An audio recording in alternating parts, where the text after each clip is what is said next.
मैं हूँ दीपक कपूर। मैं हूँ आईएसआई एजेंट। मेरा कोड नेम दीपक है, लेकिन मैं हूँ मेजर रिजवान खान। मैं भारत के सबसे बड़े शहर मुंबई में इंटर हो जाता हूँ, जहाँ मैं एक होटल में क़याम के बाद बॉलीवुड इंडस्ट्री के अंदर जाना चाहता हूँ।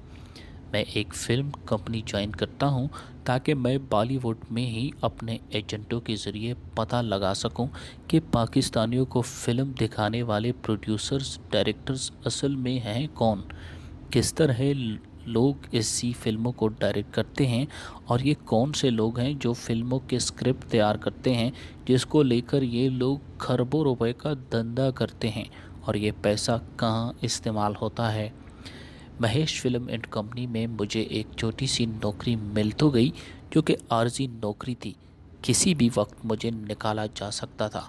मेरी कोशिश थी कि मैं कोई ऐसा काम करके दिखा सकूं ताकि ये डायरेक्टर साहब मुझे परमानेंट अपने साथ रख ले। अब मैं दिन रात सोचने लगा था कि ऐसा कौन सा काम है कि मैं करके इस डायरेक्टर का दिल जीत सकूं।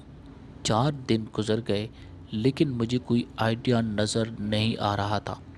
एक दिन सुबह कंपनी की तरफ से मैसेज आया कि दूर किसी जंगल में शूटिंग के लिए जाना है। तो मैं फौरी तौर पर तैयार हो गया। जब हम वहां शूटिंग के लिए गए तो डायरेक्टर साहब पैदल चल चल कर काफ़ी थक चुके थे। डायरेक्टर साहब आराम करना चाहते थे। एक टेंट के अंदर डायरेक्टर साहब आराम के लिए गए, तो मैंने सोचा अब दिल जीतने का मौका आ ही गया है। दीपक, अब डायरेक्टर के पैर दबाकर तुम उसके सामने अपना मजबूत मकाम बना सकते हो। तो मैंने छतरी दूसरे लड़के के हवाले कर दी और फौरी तौर पर टेंट के अंदर घुस गया। डायरेक्टर साहब सुस्ताने लगे थे, आराम फरमाने लगे थे। मैंने धीमे लहजे में कहा, सर आप बहुत थक चुके हैं, क्या मैं आपके पैर दबा सकता हूँ जैसे मैं अपने माता पिता का दबाता हूँ। तो डायरेक्टर साहब प्यार भरी नज़रों से मुझे देखने लगे और मुझसे पूछा, बेटा आपके माता पिता ज़िंदा हैं। तो मैंने रोनी की शक्ल बनाकर डायरेक्टर साहब से कहा, सर मेरे माता पिता गुज़र चुके हैं, अब इस दुनिया में नहीं रहे। डायरेक्टर साहब कहने लगे, ओह बेटा आप बहुत अच्छे इंसान हैं, भगवान ज़रूर आपको कामयाबी देगा। पैर दबाते दबाते डायरेक्टर को नींद आ गई और मैं चुपके से उठकर बाहर चला गया। 2 घंटे के बाद मैंने डायरेक्टर साहब को उठाया। डायरेक्टर साहब फ्रेश हुए तो कहने लगे, बेटा आज से तुम मेरे साथ होंगे। मेरी तो नौकरी पक्की होने लगी थी। शूट से वापसी पर हम मुंबई चले गए। मैं जिस फिल्म कंपनी में भर्ती हुआ था वहाँ बड़े बड़े स्टार्स की फिल्में तैयार हो जाती थी। फिल्म डायरेक्टर के साथ काम करते हुए बड़ा मज़ा आने लगा था। मैंने इतनी मेहनत की कि डायरेक्टर ने मुझे अपना असिस्टेंट मैनेजर के तौर पर रख दिया।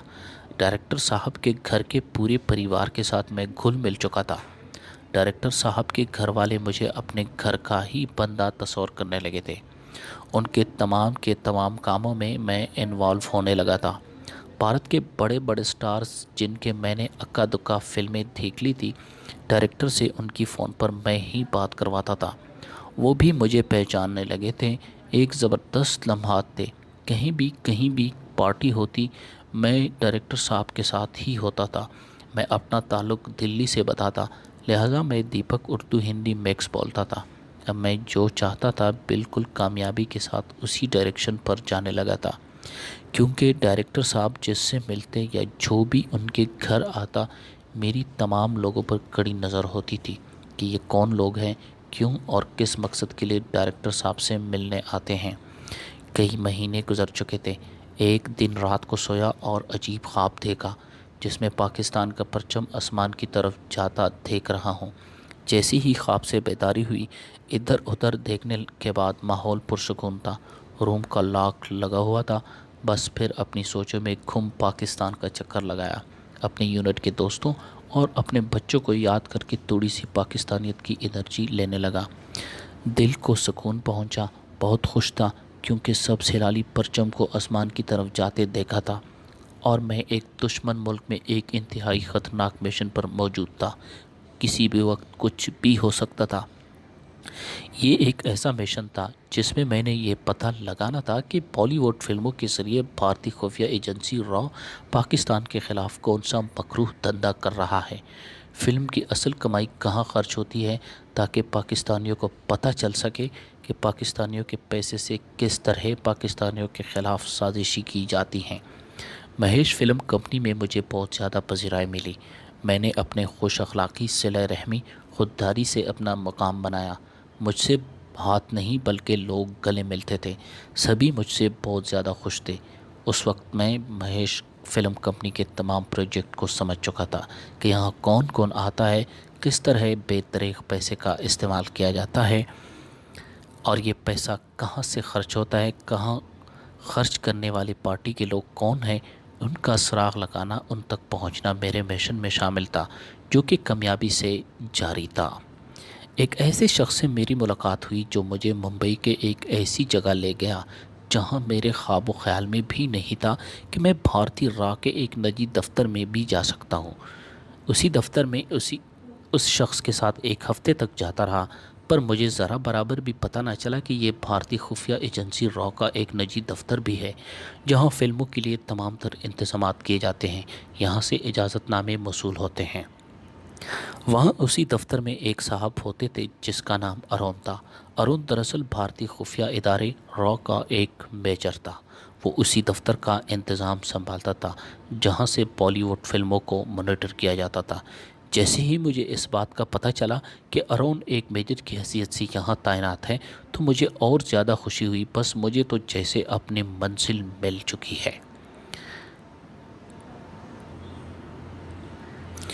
پھر اس کے بعد میجر ارون کو مکمل ٹوپی پہنانے کا پلان بن گیا۔ میجر ارون سے میری ملاقات ڈائریکٹر کے ذریعے ہوتی رہتی تھی۔ بہت دنوں کے بعد کچھ ڈاکومنٹ سائن کروانے ڈائریکٹر نے مجھے میجر ارون کے پاس اکیلے بھیجا۔ اسی دن میں نے میجر ارون کے ساتھ تعلقات بڑھانے کا اچھا خاصا موقع پایا،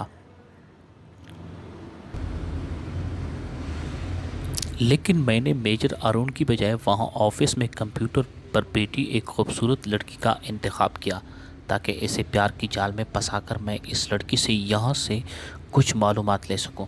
لیکن یہ بھی اتنا آسان نہیں تھا، کیونکہ کسی سے پیار کا اظہار بھی بلا وجہ نہیں کیا جاتا، اور نہ ہی مجھے پیار وغیرہ کا اتنا تجربہ تھا۔ بس میں نے یہی فیصلہ کر لیا کہ میجر ارون کی بجائے اس لڑکی کا انتخاب اچھا رہے گا، کیونکہ میں یہ جانتا تھا کہ لڑکیاں اپنی محبت پانے کے لیے کچھ بھی کرنے کو تیار بیٹھتی ہیں۔ اس لڑکی کا نام بینی تھا۔ اب بینی میرے دماغ میں گھومنے لگی تھی، کیونکہ جیسے کہ بینی میرے دماغ پر سوار ہو چکی ہو۔ بس دن رات بینی کے بارے میں سوچنے لگا تھا، کیونکہ میرے پاس وہاں سے معلومات حاصل کرنے کا دوسرا کوئی طریقہ نہیں تھا۔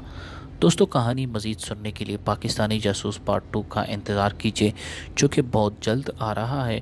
پارٹ 2 دیکھنے کے لیے ہمارے چینل کو سبسکرائب کر کے بیل دبائیں تاکہ نوٹیفیکیشن کے ذریعے ویڈیو موصول ہو جائے۔ اوکے، اللہ حافظ۔ پاکستان زندہ